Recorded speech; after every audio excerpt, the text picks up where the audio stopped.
Hey everybody, welcome to another episode of Hunting Rocks. As always, I'm your hunting guide, Jeff. I'm here with Hamilton today. We're actually at home, and today we're not out hunting rocks, but I'm going to put a polish onto a couple of the Union Road agates I found. People have asked how I've done that before, so figured I would show you my redneck engineered creation, and we're going to put a polish on this, and you're going to get to see how I do it.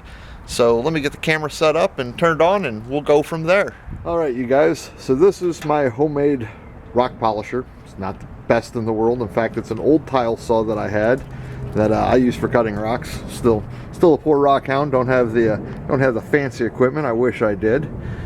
But I actually got this idea from Lapidary Dave. If you haven't checked out his channel, go watch it. He does real lapidary work, not the stuff I do. But these are the polishing pads that I'm going to be using. They go from 50 grit all the way to 6,000 grit. And this is the rock I'm going to be polishing. This is a Union Road agate that I found. So we're going to see how well it works, or how well it looks. I know how well it will work. I've polished before with it. So I'm going to get this camera set up facing this, and we'll start this whole process. All right, so not out rock hunting today because it is a little bit chilly. Next week's supposed to be nice, but I didn't feel like going out today. So real simple. Pop off the screw. I make sure I've got my 50. I set it on. These are wet and dry polishing pads. Now, I will be wetting the rock with my little cottage cheese container of water that I have. Pop off my coat, and I'm going to go throw on my raincoat so that way any splatter that gets on me won't mess up everything, especially my clothing, because then the wife will get mad at me. Alright, raincoat's on.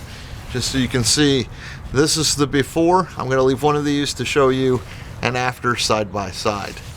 So dip my rock first, get it a little wet. I throw a little water on there, kick it on. It helps if I plug it in.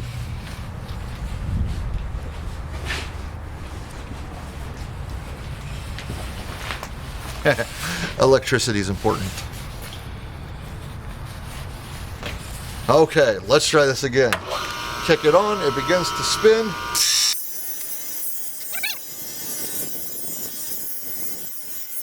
Time to time, I'll wet the rock, and right back on it goes. So I wet the rock from time to time while I'm doing this, just to keep the heat down. That's the only reason.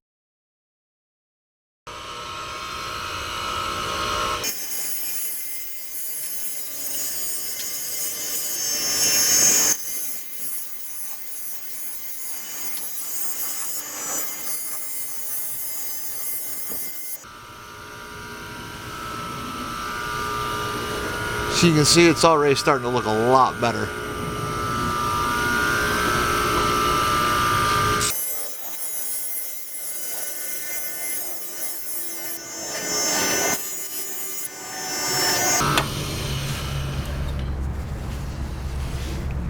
All right, now we're going to switch out sanding discs.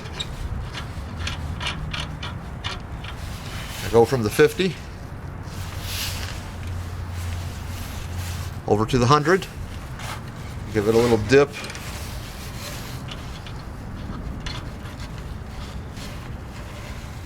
Screw the bolt on, kick it on, a little splatter on me.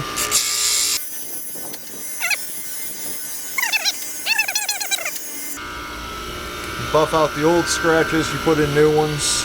So what's happening is you're buffing it, you're putting in smaller and smaller scratches as you go. So you put in new scratches, you buff them out with even smaller scratches, and that's how you end up polishing something. It's just lots and lots of little scratches that the eye can't see. Safe to touch, won't hurt you. Gets rid of your fingerprints. Not really. I guess it could if I left it on there.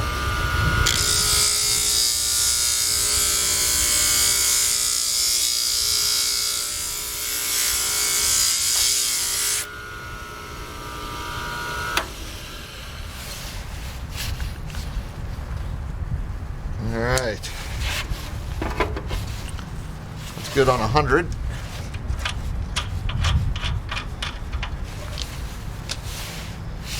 Then from 100, we'll move to the 200. So you can see everything goes up, doubles.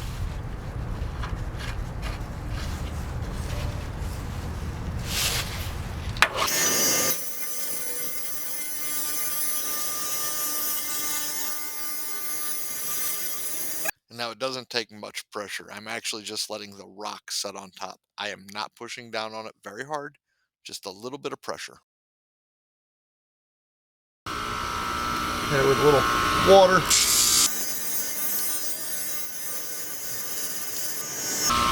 A little rinse.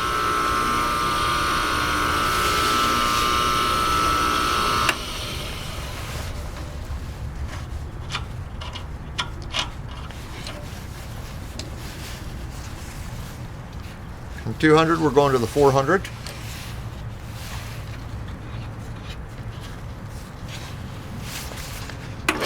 So the audio in this clip, even sped up, was horrible. Oh my God, it was bad.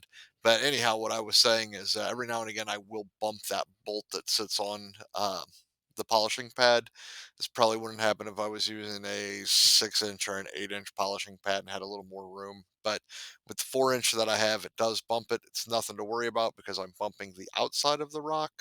If it were something like a piece of crystal that I was working on, though, like a full piece of quartz, that would be an issue. So I do not use this whenever I'm working with a very nice gem.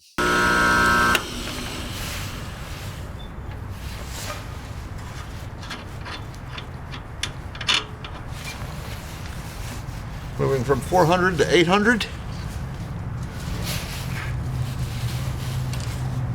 All of these discs are color coded, which is kind of nice.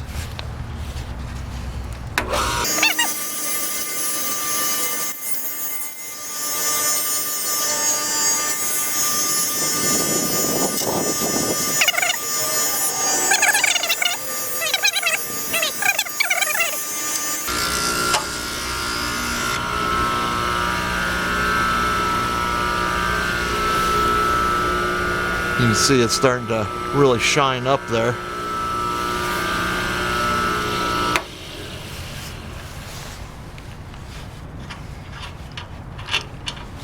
Gonna pull off the 800. Now we're moving to 1500, not 1600, 1500. I don't know.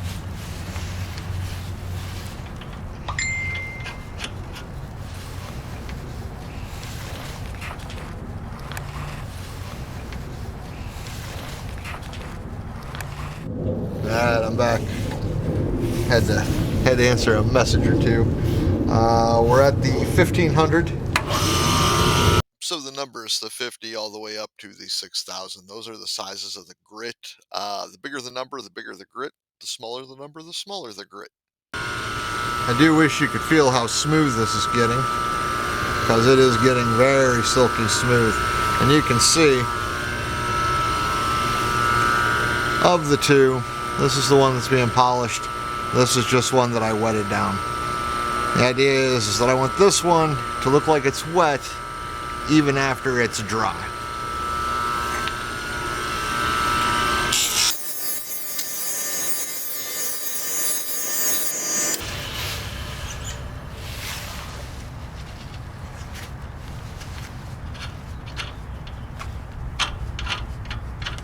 We pop off the 1500 and we go to the 3000. We're almost there. All we have left after the 3000 is the 6000. So, like I said, I like to get a little damp. It doesn't have to be soaking wet. It is a wet dry sanding disc. Some of you have to keep water on them at all times. Others you don't.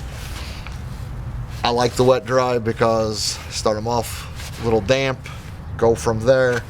As they dry out, it's alright. Then I just dampen the rock down.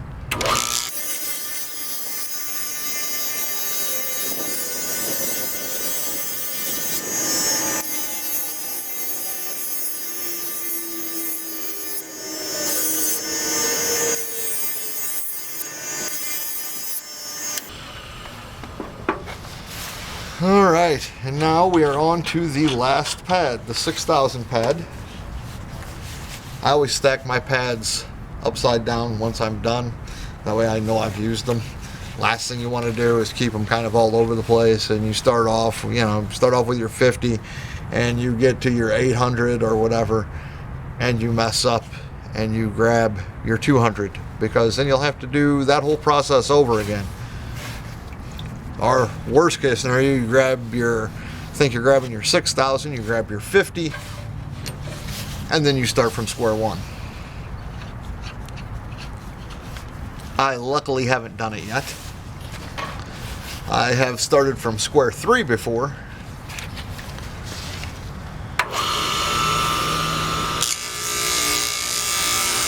But not all the way at square 1.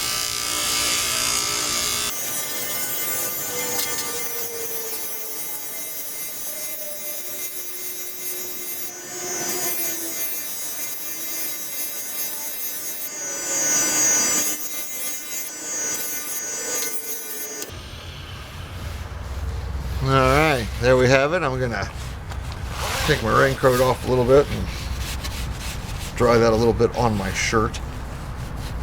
Usually I wouldn't dry it on my shirt, but I forgot to bring out a towel to dry it. And there you go. You can plainly see the difference in the two. There it is, you guys. Is it a perfect polish? Not hardly. Is it a better polish than it was? Oh, very much so.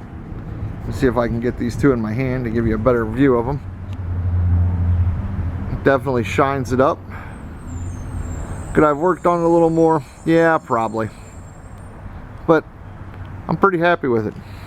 Was it the best polish in the world? No. But I am pretty happy with it for what I have.